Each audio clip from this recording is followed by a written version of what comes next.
유대인의 유월절이 가까운지라 예수께서 예루살렘으로 올라가셨더니 성전 안에서 소와 양과 비둘기 파는 사람들과 돈 바꾸는 사람들이 앉아있는 것을 보시고 노건으로 채찍을 만드사 양이나 소를 다 성전에서 내쫓으시고 돈 바꾸는 사람들의 돈을 쏟으시며 상을 엎으시고 비둘기 파는 사람들에게 이것을 여기서 가져가라. 내 아버지의 집으로 장사하는 집을 만들지 말라 하시니 제자들이 성경 말씀에 주의 전을 삼원은 열심히 나를 삼키리라 한 것을 기억하더라. 이에 유대인들이 대답하여 예수께 말하기를 내가 이런 일을 행하니 무슨 표적을 우리에게 보이겠느냐? 너희가 이 성전을 헐라. 내가 사흘 동안에 일으키리라. 이 성전은 46년 동안의 지역권을 내가 3일 동안에 일으키겠느냐? 그러나 예수는 성전된 자기 육체를 가리켜 말씀하신 것이라. 죽은 자 가운데서 살아나신 후에야 제자들이 이 말씀하신 것을 기억하고 성경과 예수께서 하신 말씀을 믿었더라.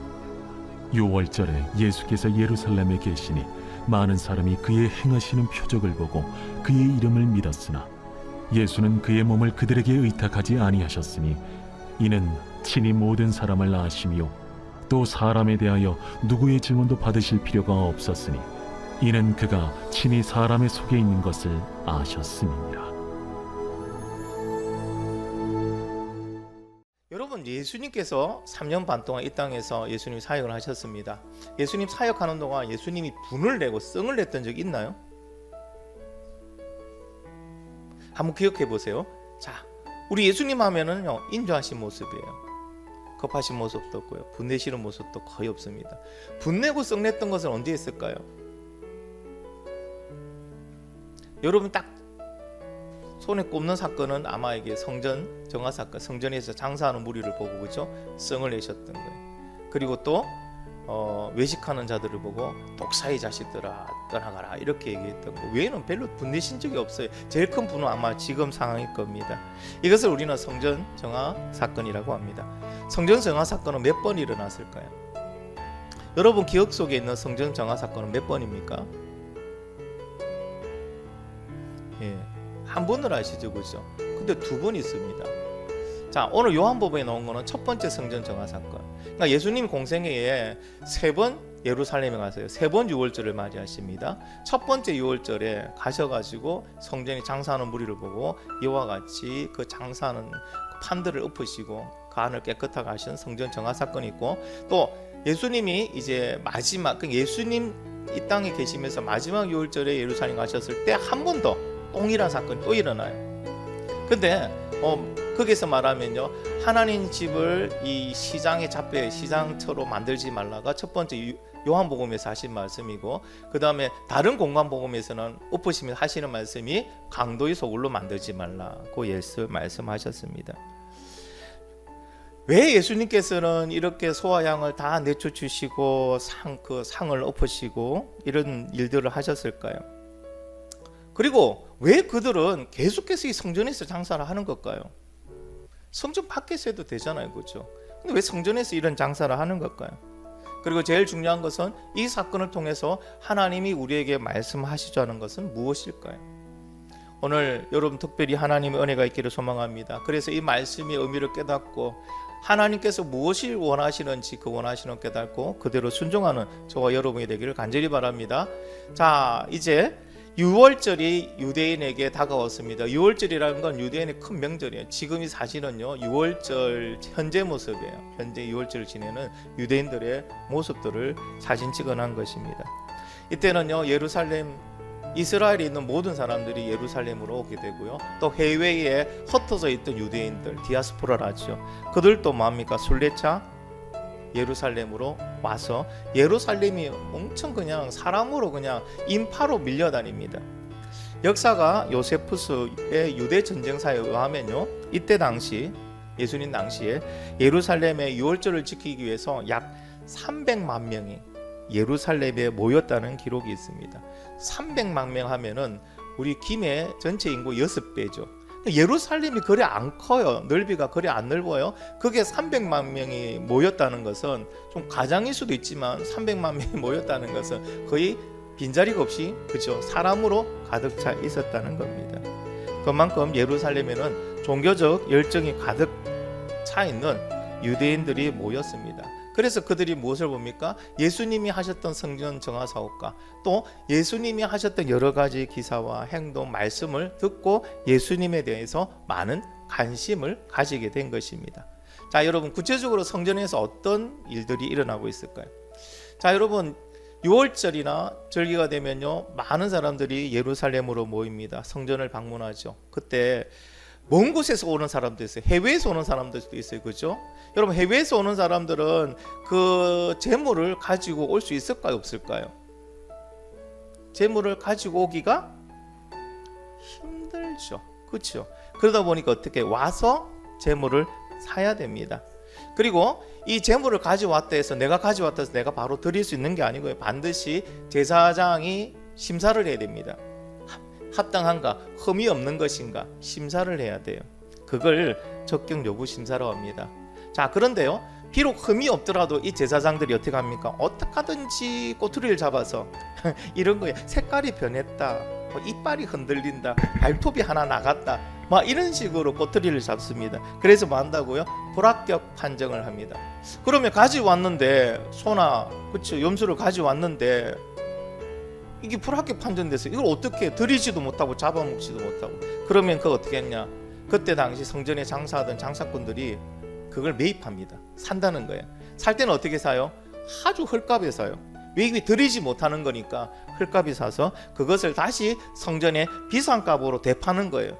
당시 나온데요, 10배에서 100배 정도 가격으로 뻥튀기해서 비싸게 이걸 다시 팔았어요.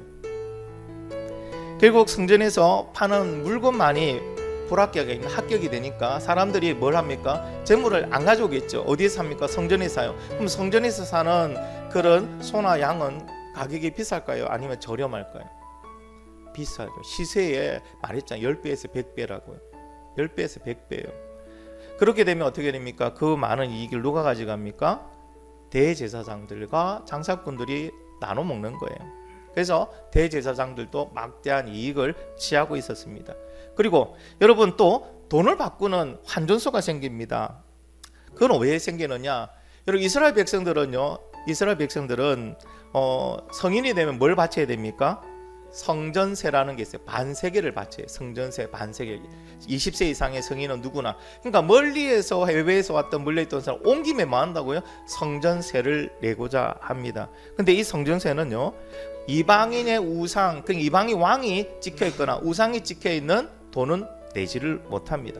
순도가 높은, 그리고 안에 그런 우상이 없는 세겔이라는 주화를 사용해야 돼. 이거는 유대인만 사용해요. 그것도 성전세 낼 때만 사용하는 거예요. 이게 여러 보고 있는 게 세겔이라는 주화의 모습입니다. 이 주화로 환전해야 됩니다. 그래서 6월절 절기 20일 전부터 환전소가 생깁니다. 환전소가 생기는데 여러분, 환전 수수료가 얼마인지 아십니까? 12.5%예요. 12.5%예요. 지금 말하면요, 카드 수수료와 비슷합니다. 그러니까 도둑놈이죠, 그죠? 아무것도 안 하고 앉아가지고 12.5%를 환전하는 데 가지고 그냥 그들이 다 폭리를 취하는 겁니다. 자, 대제사장 무리들은요, 자신의 직권을 이용해서 뭐 한다고요? 성전에서 이런 장사를 하는 거예요. 그래서 막대한 이익을 얻고 그 이익으로 부를 누렸고 그 부를 가지고 자기의 권력을 유지하는 데 사용하고 있었어요. 그러니까 여러분, 대제사장의 권력이라는 것은 가면 갈수록 더 커지고 막대해지겠죠. 누구도 함부로 도전하지 못하는 그런 권력이 되었던 겁니다. 이게 성전에서 지금 일어나고 있는 일입니다. 자, 예수님께서는 이런 사실을 알지도 못한 채 그냥 성전에 기도하러 올라가셨던 겁니다. 그런데 이방인의 뜰에서요, 장사꾼의 흥정하는 소리, 그리고 손님을 부르는 호객하는 소리, 각 짐승이 우는 소리들이 들리고 완전히 난장판이에요. 여러분 한번 생각해 보세요. 여러분, 이전에 창원의 상난시장, 지금 만든 시장 말고 옛날 구시장이 있을 때는 거기 소시장이 있었거든요. 소를 매면 여러분 밤 냄새도 안 나고요, 소리도 시끄럽고 막 그랬거든요. 그런 모습이 성전 안에서 일어나고 있습니다. 이방인의 뜰에서 그들이 일어났습니다. 자, 예수님께서는 오늘 본문 어떻게 하셨다 합니까? 채찍으로 그렇죠. 끈으로 채찍을 만들어서 있던 동물들을 다 내쫓습니다. 다 내쫓습니다. 그리고 돈 바꾸는 사람의 상을 뒤엎고 그 돈을 갖다가 그냥 땅바닥에 뿌려버립니다. 그리고 비둘기 파는 사람들에게 이렇게 말을 합니다. 이것들을 여기에서 치워라. 내 아버지의 집은 시장터로 만들지 말라. 사랑이 많으시고 순하신, 어떤 일이 있어도 별로 흥분하지 않으셨던 그 예수님께서 분을 내시면서 이와 같은 행동을 하셨던 겁니다. 자, 이 모습을 보고 유대인들은 어떻게 생각할까요? 유대인들은 겁을 먹고 알겠습니다 그랬을까요? 아니요, 황당하죠. 유대인들은요, 아니 죽일 듯이 예수님을 바라보고 예수님께 무슨 자격으로 이와 같은 일을 하냐 그런 거예요. 자기들은 누구에게 허락받고 지금 장사를 하고 있는 거예요? 대제사장에게 허락받고 있어요. 그럼 네가 대제사장에 허락받고 지금 이와 같은 짓을 하는 것은 아닌 것 같고, 뭐예요? 그러면 이와 같은 행동을 할 수 있는 것은 하나님이 직접 보낸 사자만이 이와 같은 일을 할 수 있는데, 네가 하나님이 보낸 사자라면은 그 증거를 보여라, 표적을 보여라. 지금 그 얘기를 하고 있습니다. 자, 이때 예수님은 뭐라고 대답하십니까? 성전을 헐라. 그럼 내가 4월 동안 일으키리라. 그 얘기를 듣던 유대인들은 더 황당한 거예요. 성전 짓는데 몇 년 걸렸어요? 46년이 걸렸어요. 46년 걸린 성전을 헐고 3일 만에 당신이 짓겠다고 말도 안 되는 소리 하지 말라고 얘기를 하고 있습니다. 여러분, 당시 예수님께서 하신 이 말씀의 의미를 깨닫는 사람이 있다 없다? 없었어요. 언제 깨닫게 됩니까? 예수님이 부활하시고 난 다음에 제자들이 이 말씀을 기억하고, 아, 그때 말씀하신 성전이 건물 성전이 아니고 예수님의 몸이었구나 라는 것을 깨달아 알고 믿었다고 성전은 말씀하고 있습니다. 여러분, 하나님의 말씀은요, 육의 기로, 육의 상태로 말씀을 들으면 깨달을 수가 없어요. 문장을 이해는 할 수 있겠죠. 그러나 그 말씀 속에 있는 하나님의 진정한 의미는 못 깨달아요. 여러분, 예배에 앉아 있어도 육의 마음으로 앉아 있는 사람, 육의 귀로 듣고 있는 사람은 하나님의 말씀이 선포되어도 그 말씀의 의미를 잘 몰라요. 그냥 내용은 이해하겠죠. 근데 하나님의 심정을 깨달아 알 수 있느냐? 깨달아 알 수 없다는 겁니다. 어떤 사람이? 성령의 사람만이 그 말씀을 깨달아 알고 믿게 됩니다. 여러분, 말씀 한번 읽어볼까요? 로마서 8장 9절 말씀입니다. 시작.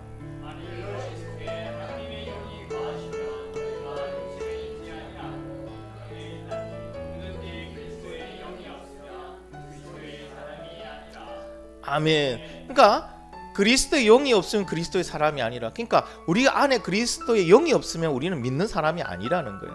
그러니까 여러분이 예수 그리스도를 믿는다는 건 내 안에 누가 계신다는 건? 그리스도의 영이 계신다는 거예요. 성령이 계신다는 거예요. 성령이 그 말씀을 깨달아 알게 하신다는 거예요. 그 말씀에 집중하게 한다는 거예요. 그 말씀을 믿어지게 하는 거예요. 지금 여러분은 여러분 안에 그리스도의 영이 계십니까? 성령과 함께 하십니까? 그러면 이 말씀의 의미들이 하나하나 여러분 깨달으실 거예요. 그러나 여러분, 이 말씀들이 깨달아지지 않고 그 말씀으로만 이해되는 것은 아직도 내가 예수 그리스도를 온전히 영접하지 못했다는 거예요. 예수 그리스도를 온전히 믿고 있지 못한다는 거예요. 자, 예수님께서 성전을 헐면 내가 4일 동안 일으키리. 왜 이 말씀을 하셨을까요? 성전이, 그 성전의 모습이 지금 옮겨간다는 거예요. 건물 성전에서 이제 어디로 가? 예수님께로 옮겨온다는 거예요. 이전에는 성전에서, 건물로 된 성전에서 하나님 만나 주셨고 그 성전을 통해서 구원이 일어났지만 이제는 어떻게 돼요?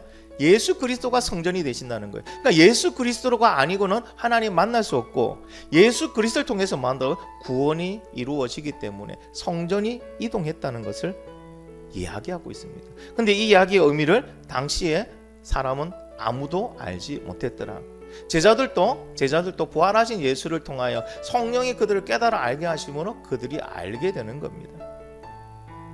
그리고 성전은 다시 한 번 더 옮겨옵니다. 어디로 옮겼는지 아십니까? 예수님께서 성천하시고 난 다음에 그 성전은 어디로 옮겨집니까?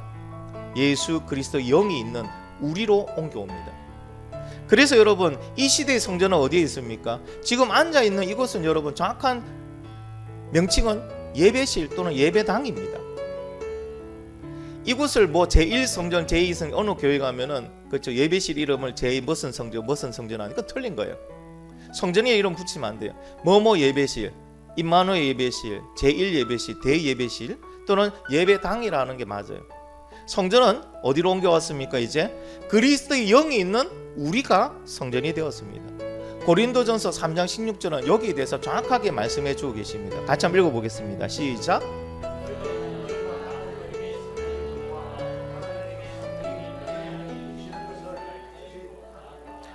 아멘. 하나님의 영, 성령이 우리 안에 있기 때문에 우리가 뭐라고 이제는 성전이 됩니다. 내가 성전인 것을 믿으시면 아멘. 그렇죠?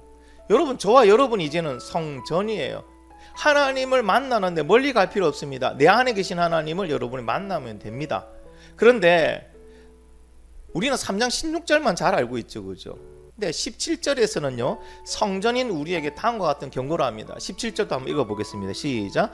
누구든지 하나님의 성전을 더럽히며 하나님이 그 사람을 멸시하시리라. 하나님의 성전은 거룩하니 너희도 그러하니라.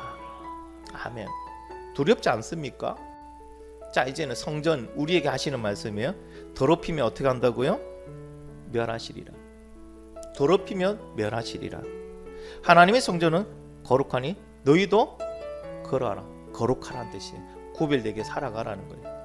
그러면 여러분, 하나님의 성전을 더럽힌다. 그럼 예수님께서 왜 성전에서 그렇게 분노하시고 그 장사하는 사람 딱 내쫓았을까요? 성전이 더러워졌으니까. 그런데 여러분, 어떤 의미에서 성전이 더러워진 걸까요? 물론 그것에 각종 짐승들로 장사꾼들로 복잡하니까 실제적으로도 더러웠지만, 예수님이 말씀하시는 성전을 더럽혔다는 그 말씀의 의미는 뭘까요? 성전이 더럽혀졌다는 의미는 뭘까요? 여러분, 우리 보고 말씀하십니다. 네가 성전이니까 너희를 더럽히지 마라. 그럼 뭐지? 왜? 더럽힌다는, 어떻게 해서 더럽혀진다는 것일까요? 그 의미에 대해서 여러분 같이 알아보기 원합니다. 첫 번째는요, 그들은요 하나님보다 돈을 더 사랑했기 때문에 성전이 더러워진 거예요. 여러분, 깨끗한 성전도요, 돈을 탐하고 돈을 사랑하다 보면 더러워질 수밖에 없습니다. 돈에 대해서 하나님 뭐라고 말씀하십니까? 돈을 정복하고 지배하고 그것을 내가 쓰라고 됐지 돈을 사랑하라고 말씀하지 않았어요. 자, 여러분, 디모데전서 6장 10절 말씀 같이 읽어볼게요. 시작. 돈을 사랑함이 일만하게 뿌리가 되나니 이것을 탐내는 자들은 미혹을 받아 이듬에서 떠나 많은 근심으로 자기를 찔렀도다. 아멘. 돈을 사랑하면 어떻게 한다고요? 일만하게 뿌리가 되나니. 일만하게 뿌리가 되나니. 잠시만요. 우리 중고등부 예배 때 왔다 갔다 하지 마세요. 2부 예배 오신 분들은 아예 화장실 다 갔다 오세요. 아니면 3부 예배 오세요. 아시겠죠, 그죠? 2부 예배는 엄격하다 했어요, 그죠? 자, 돈을 사랑하는 것이 일만하게 뿌리다. 그럼 이미 뭐예요? 그들은 돈을 사랑하기 때문에 일만하게 뿌리가 그 안에서 자라고 있다는 거예요. 그게 성전을 더럽힌 거예요. 아, 이거는 신약에 나온 내용이니까 구약하고 맞지 않지 않습니까? 구약의 말씀은 모르지 않습니까? 좋아요. 구약에도 이런 말씀이 있어요. 자, 읽어봅시다. 시작. 너는 재판을 곱게 하지 말며 사람을 애물로 보지 말며 또 뇌물을 받지 말라. 뇌물은 지혜자의 눈을 어둡게 하고 의인의 말을 곱게 하느니라. 아멘. 뇌물을 받지 말라. 현혹되지 말라. 유혹되지 말라는 거죠. 그들은 하나님을 사랑함으로 이와 같이 성전에서 장사하는 게 아니죠, 그렇죠? 무엇을 사랑한 거예요? 돈을 사랑했어요. 돈에 눈이 멀었어요. 그래서 감히 하나님의 성전에서 그와 같은 장사를 하게 했고 장사를 하고 있는 것입니다. 여러분, 장사꾼의 제일 거짓말이 뭡니까? 미치고 왜 팔아요? 미치면 안 팔아요. 판다는 것은 뭐라도 남는다는 거예요. 저도 예전에 소실적에 장사를 해봤지만요, 거짓말이에요. 미치고는 절대 안 팔아요. 남은 10원이라도 남으면 팔지 미치고는 절대 안 팔아요. 그럼 그들이 장사하는 이유는 뭡니까? 진짜 다른 사람 돕기 위해서 하는 거예요? 아니에요. 이익을 남기기 위해서 합니다. 근데 그 이익도 한두 푼이 아니죠. 폭리죠. 완전히 도둑놈들이에요. 도둑놈들이에요. 그렇게 폭리를 취하고 있는 것은 그들이 무엇을 사랑한다? 돈을 사랑했기 때문이다. 여러분, 우리가 언제 더러워진지 아십니까? 인간이 언제 더러워진지 아십니까?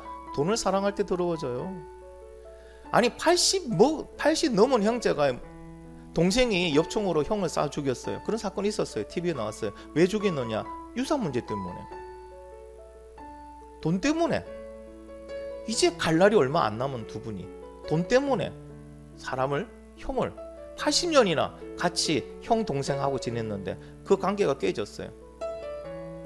여러분 60년 동안 너무 잘 산 부부가 왜 관계가 끊어졌을까요? 로또에 당첨되고 난 다음. 그 로또는요 안 됐으면 그들은 어떻게 살까요? 끝까지 같이 살았을 거예요. 싫든 좋든 간에 같이 의지하면. 로또에 딱 당첨되고 나니까 돈이 있으니까 어떻게 돼요? 서로 그냥 바이바이 됐어요. 사람 관계 속에 돈이라는 게 딱 개입되면요 그때부터 아주 날카로워집니다. 예민해집니다. 사람이 더러워집니다. 여러분 그냥 게임할 때는 괜찮은데요 벌금 붙이면요 벌금 50원 한 번 질 때마다 벌금 50원 이렇게 붙이잖아요. 그때부터 사람들 눈이 달라져요. 눈빛이 달라져요. 그리고 사소한 문제로요 싸워요. 웃자고 시작한 일이 죽자고 끝나요. 사람 마음은 그렇다는 거예요. 그래서 여러분 돈을 사랑하지 마시기 바랍니다. 돈은 사용하는 거예요. 돈은 내가 지배하고 정복하고 사용하는 겁니다. 사랑하지 마시기 바랍니다. 할렐루야. 자신이 없으세요? 아니면 돈을 더 사랑하고 싶으세요?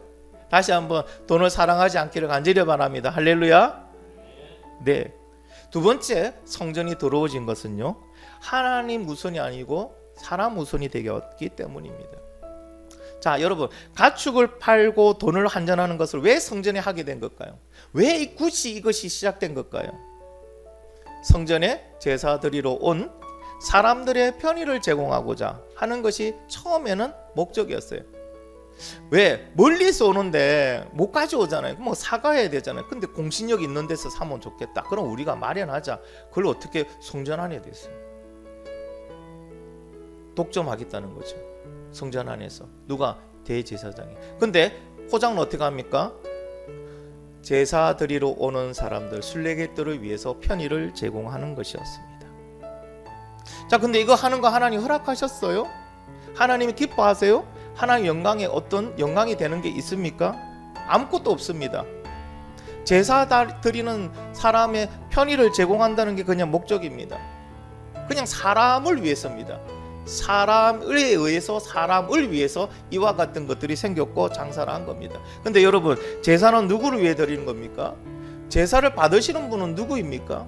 여러분 우리가 예배를 드리는 건 누구를 위해서 드립니까? 나를 위해 드립니까? 아니면 하나님을 위해 드립니까?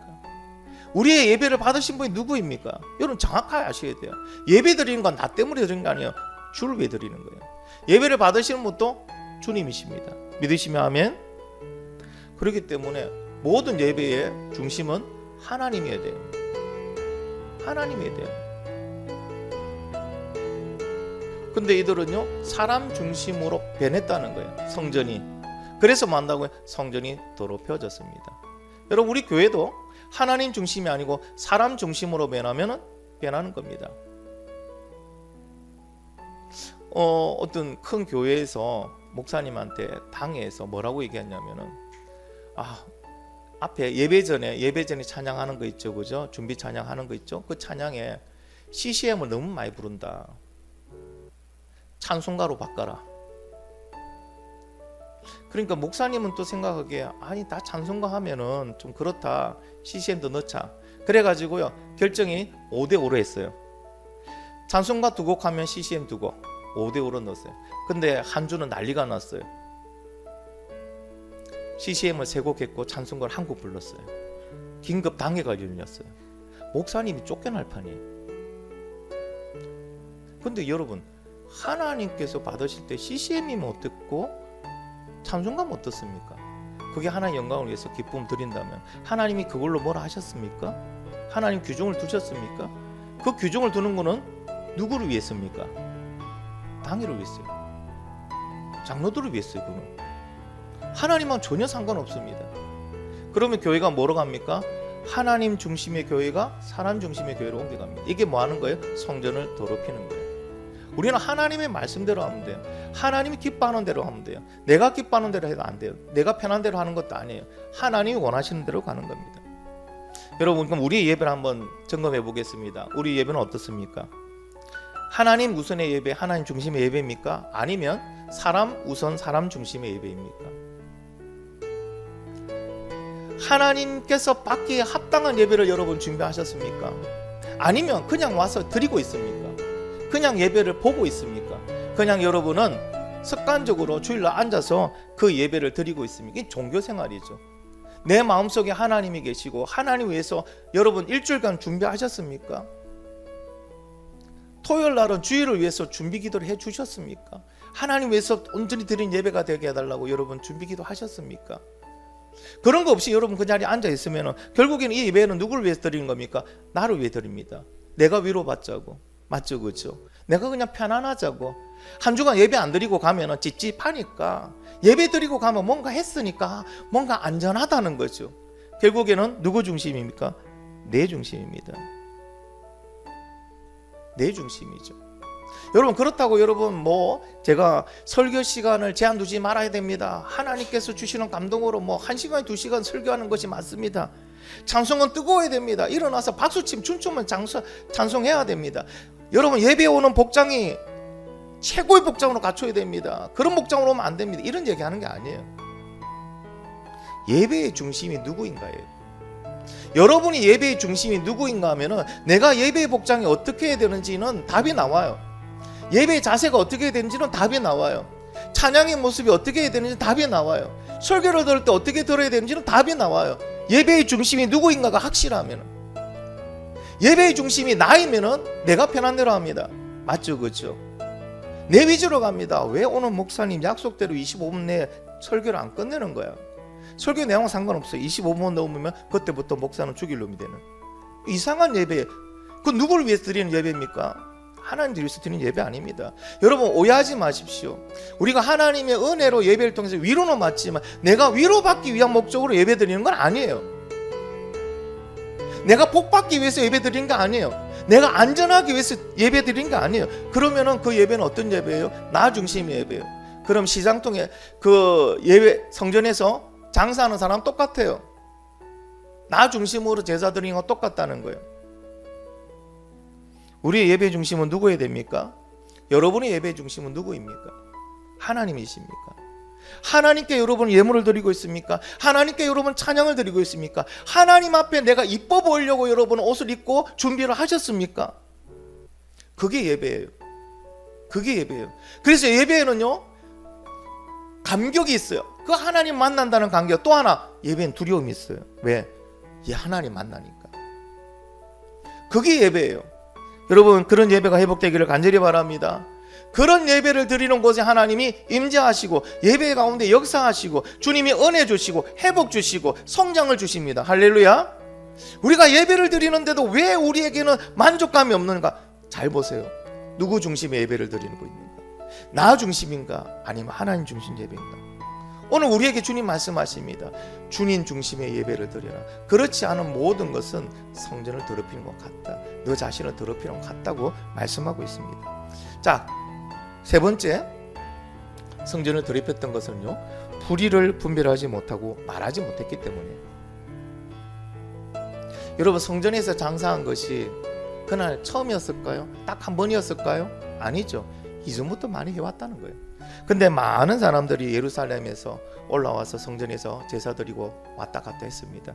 그런 모습들을 본 사람이 한두 명이 아닙니다. 그런데 그 중에서도요, 그 누구도요, 거기에 대해서 이건 잘못됐다고 말하는 사람이 없었다는 거예요. 이것이 잘못됐다고 말하지 못했다는 것은 이것이 잘못된지 분별하지 못하는 거나 아니면은 잘못된 것을 알면서도 용기가 없어 말 못하는 거예요. 왜? 장사하게 한 사람이 누구예요? 대제사장이니까. 권력에 내가 스스로 그냥 기가 죽은 거예요. 그래서 뭐 한다고요? 안 한 거예요. 자, 어쨌든 그 많은 사람 중에 이것은 잘못됐다고 말하는 사람이 아무도 없어요.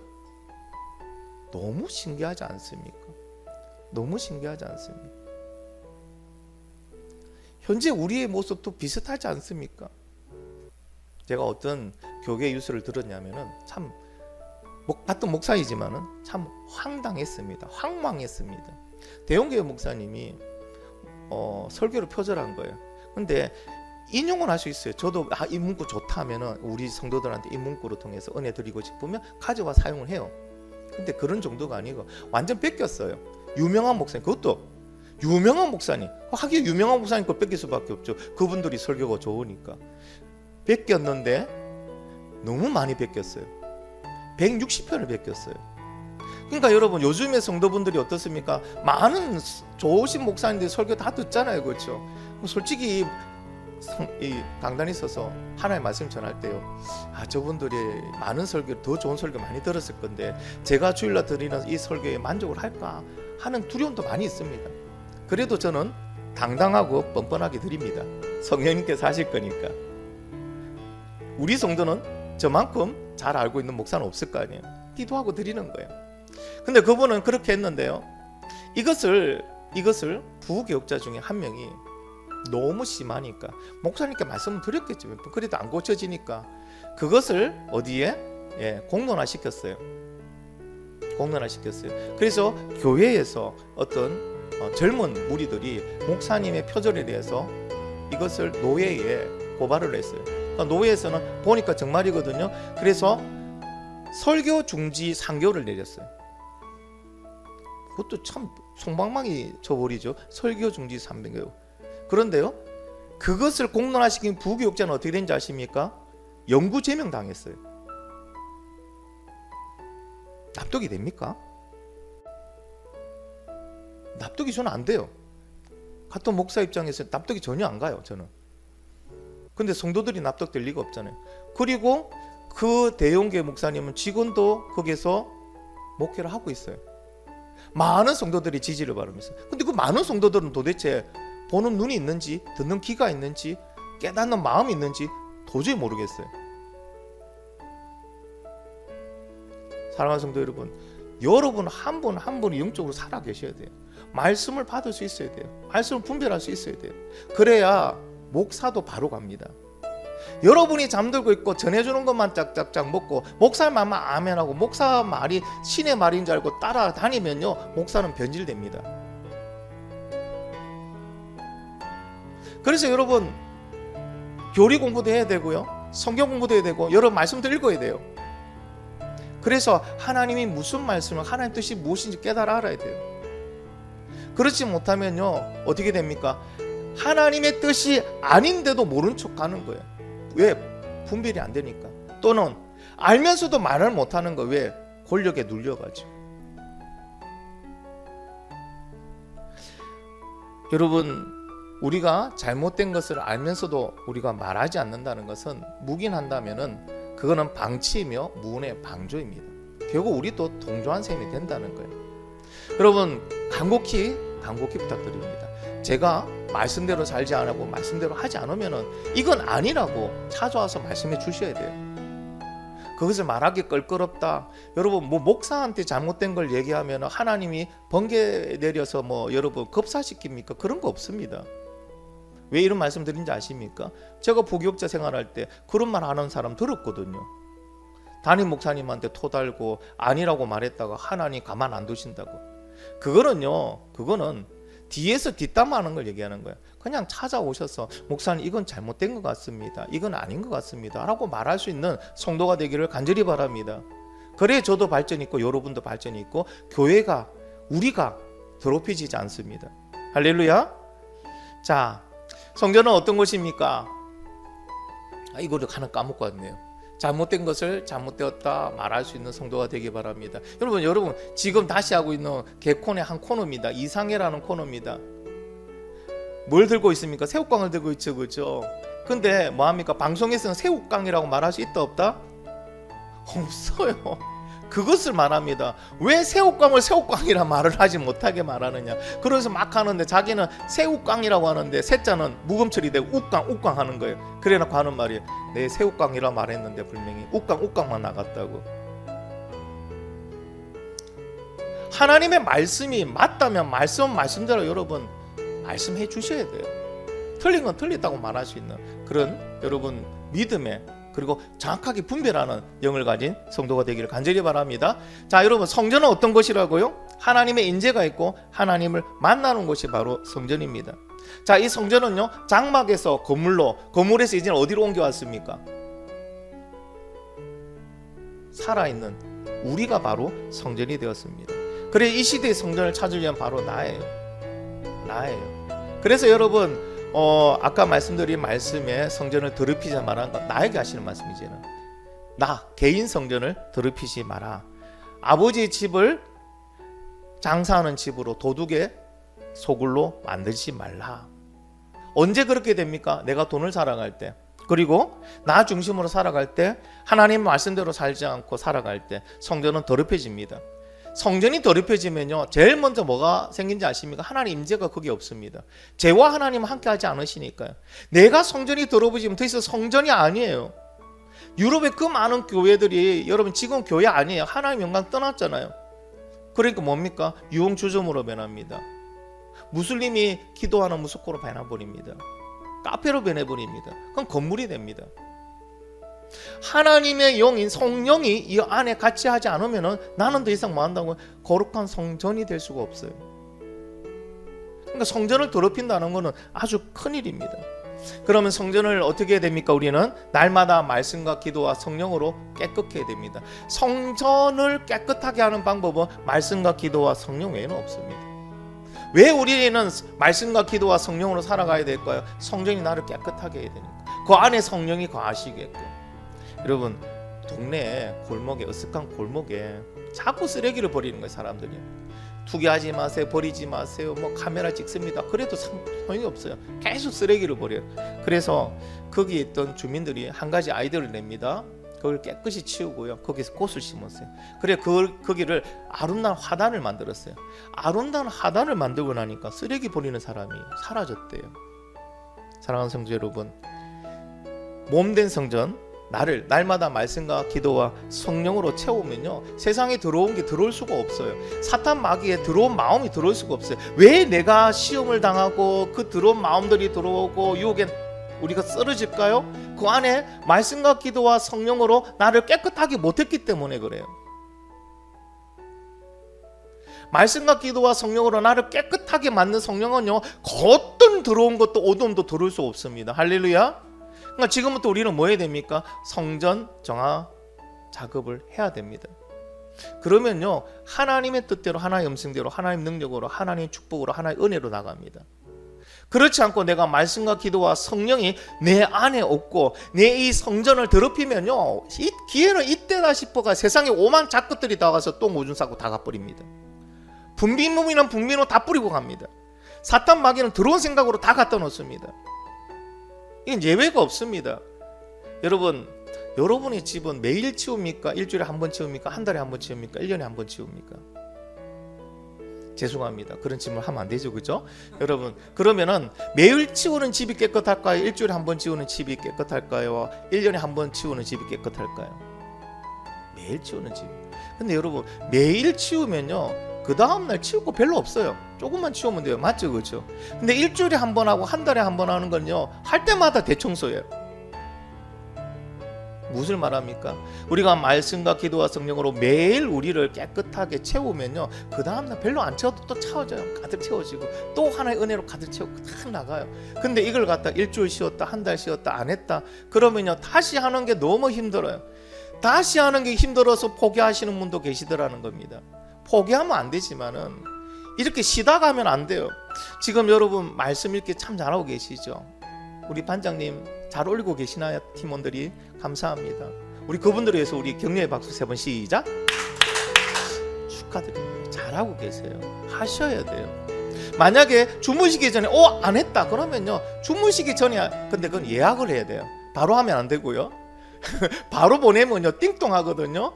알람이 울리면 여러분 주무시는데 방해된 거 다른 분들 예약할 수 있어요. 그거 나중에 한번 기능 찾아보세요. 예약도 됩니다. 카톡도 녹음해놨다 그다음 올려도 돼요. 예.